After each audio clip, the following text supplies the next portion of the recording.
Evans, Devin White, and Leonard Fournette, and it's in the NFL Films original America's Game. I'm so happy to be in Tampa Bay. Let's go Bucs. I was ecstatic. Who doesn't want to play with the greatest player ever? You talk about the Tom Brady effect. Let's take over this game. I'm going to put the dagger in him. Let's show them why they drafted us. Picked off by Devin White to the 40. I'm like, man, I'm telling you, you give me an inch, I'm going to take it a mile. Everybody started calling me Super Bowl in there after that.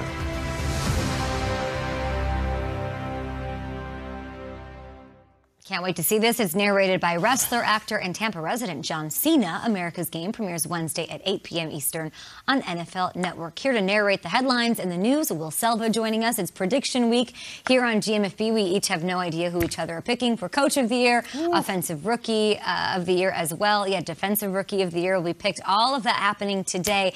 And Matthew Hamilton making a debut with a very special news segment. Just stay tuned for that, Will.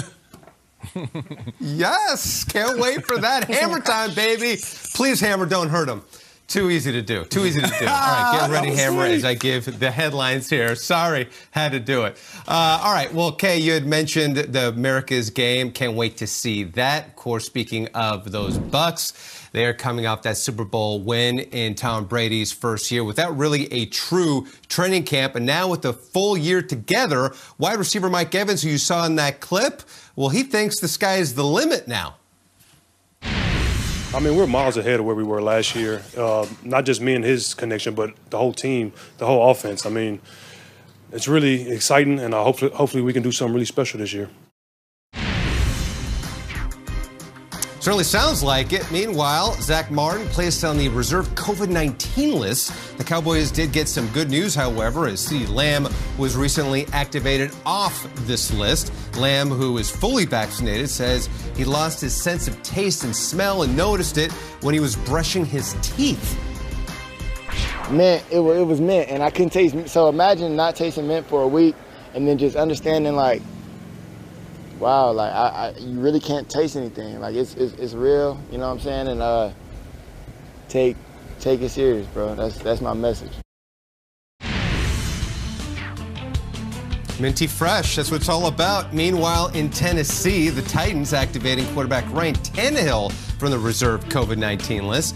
Tannehill had been away from the team since being placed on the COVID list last week. Tannehill has been vaccinated, and the team, as of last week, was 97% vaccinated, according to general manager John Robinson. The Titans are certainly going to need a healthy Tannehill to take this team to the next level. Of course, he is counted upon to bring up some scary numbers. And talk about scary weights, potentially. These two men who are right here throwing up some serious weight, or at least maybe they're doing a quick pump during the commercial break. Either way, we got some burly guys here in Kyle and Hammer. What's up, guys? Thank you, Will. We are legit. You might even say we're too legit. Let's find out, though, because it's time for Hammer Time by DraftKings Sportsbook. What does that mean? What is Hammer Time? Hammer Time is in reference to this gentleman. This is Matthew Hamilton. We call him the Hammer. He is a day one Good Morning Football staffer, researcher, producer, do everything extraordinary. Hammer, for years you have helped us with our football. We want you to help the people with their football. This guy's going to give you his thoughts on some of the tastiest plays DraftKings has to offer. Hammer, let's get after it, buddy. Thanks for the introduction. Of course! Hey. Go get it! Hey! So, guys, there are only a few days left to place your futures bets for this upcoming season. So I wanted to highlight one of my favorite long shots on DraftKings Sportsbook right now. We got Ryan Tannehill. MVP! I know. I never thought I'd be saying this either, but just hear me out. If you're looking to take a swing, I think Tannehill is an ideal candidate, sitting at plus 2,800. Look at that potential return compared to fellow outside-the-box picks like Matthew Stafford and Justin Herbert, who are both plus 1,800. Okay. I don't think people realize just how good Tannehill has been either. Over the past 2 years, in 26 games since taking over as the Titans starting quarterback, only Aaron Rodgers and Drew Brees have been higher-rated passers, and only Rodgers and Josh Allen have accounted for more than his 66 offensive touchdowns. And now, you give him Julio Jones. All right, let's go. Let's see the impact Julio can have on this offense. Let's look at some video, Hammer.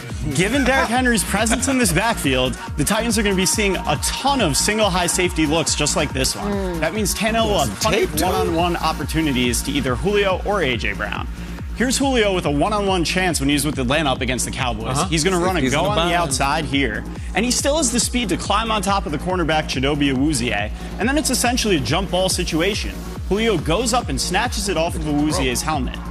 Watch again as he reels this in. That combination of size and speed is still virtually impossible to handle one-on-one. I dug through 4 years of Julio's footage, and he only had a handful of one-on-one opportunities like this. I think he could see more this year in Tennessee thanks to Derrick Henry and A.J. Brown than he had over those past few years combined. That'll give Tannehill a huge advantage. With all of the talent that Ryan Tannehill has around him on a team that I think we all expect to be a factor in the AFC this year, all of the ingredients are there for him to make a run at some hardware. And it wouldn't be the craziest thing we've seen either. Let's not forget that no one had Matt Ryan as an MVP candidate Talk about in 2016. He was plus 7,000 that year. So if you want to go in on a long shot, there are plenty of reasons to think Ryan Tannehill can have a legitimate chance at plus 2,800. What do you guys think? Unbelievable. Unbelievable. Kyle and I love him. I think this is what we call a glow up. Isn't that what it is? You know what I like, Hammer? I like that you could have come out here in this debut segment and talked about anything you want, and you had the stones to say Ryan Tannehill for MVP, and then you back it up implicitly. And people want to say I'm a Jaguars homer, too. Is that what people are saying? I would. Okay, here's where I'm going to poke the holes in it, and you tell me what I think. But they have Derrick. If anyone's going to win MVP on the Titans, it's going to be Derrick Henry. They're not going to vote for Tannehill. Derrick Henry's really the straw that stirs the drink there, right? Yeah, but I think if people are stacking the box, we're going to see the Titans open up the passing game a little bit more now, especially, with the addition of Julio. And, I was thinking back on it, too, because you can say, yeah, he has a lot of talent around him. Does that take away his chance at MVP?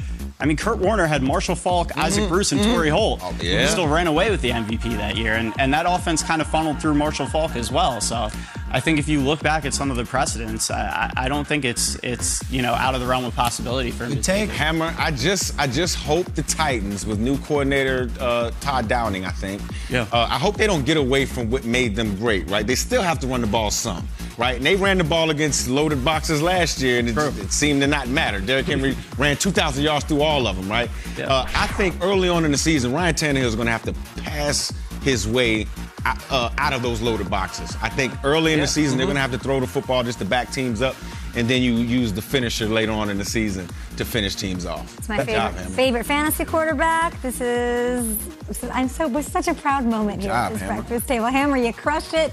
Thank you so much, and you'll be doing this throughout the season? Yep. For the rest of this week, I'll be coming back every day with some of my favorite plays. This dude is credentialed from the Missouri football program. He currently coaches high school football, and he's been coaching Good Morning Football for 5 years. Good job. Meanwhile, DraftKings Sportsbook is an